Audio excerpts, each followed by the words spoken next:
This is one of my favorite subjects to talk about. I have a big mouth. Are you shocked by that? I don't think you should be. For those of you who know me well, you may not even need to know me well. You know that I often put my foot in my mouth.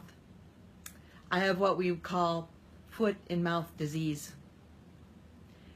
There are so many times that I put my foot in my mouth that I embarrassed myself, and I had to be humbled, and it's not a fun thing.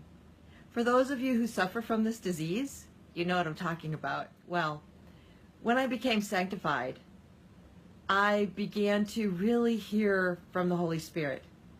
I could listen and really hear his voice.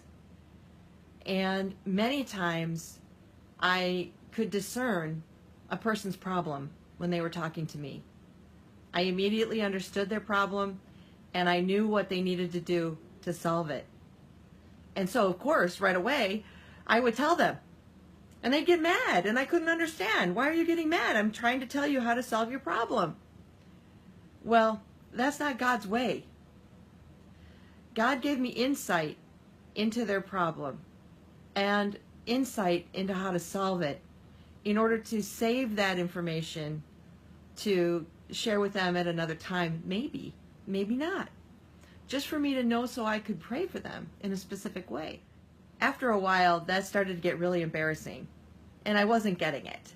I wasn't understanding that I wasn't supposed to tell people how to live their life. I wasn't supposed to fix them. So when I started to realize that I needed to keep my mouth closed, I realized Holy Spirit was stopping me from speaking many times, even when I wanted to. So I call that my Holy Spirit duct tape. That's right. Holy Spirit duct tape. Have you ever felt like you needed to say something to someone, but then the words couldn't come out? You couldn't even get them out? And you wondered, why can't I even speak? Well, that's Holy Spirit duct tape. Now, I don't know what color yours is, but mine's hot pink. And so many times, the Holy Spirit has put it on my mouth. He's really putting it over my spirit so that I will be quiet. But God shows us when we should speak and when we shouldn't by just us listening. Now, I think it's wonderful that God will just give us discernment on what's happening in a person's life and what they need to do to solve it. And I often have people come back to me even a year later and say, you remember that problem I was having? Do you have any advice? And then I can share with them what the Holy Spirit showed me. Yeah, sometimes it's a year later. So be patient. If God is showing you someone who needs help and he's giving you the way to help them, keep your mouth closed.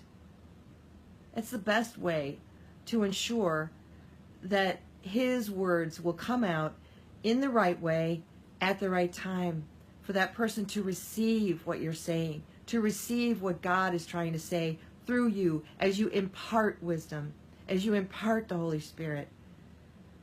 Love your friends, love your neighbors, love your relatives by keeping your mouth closed. Be blessed and be a blessing.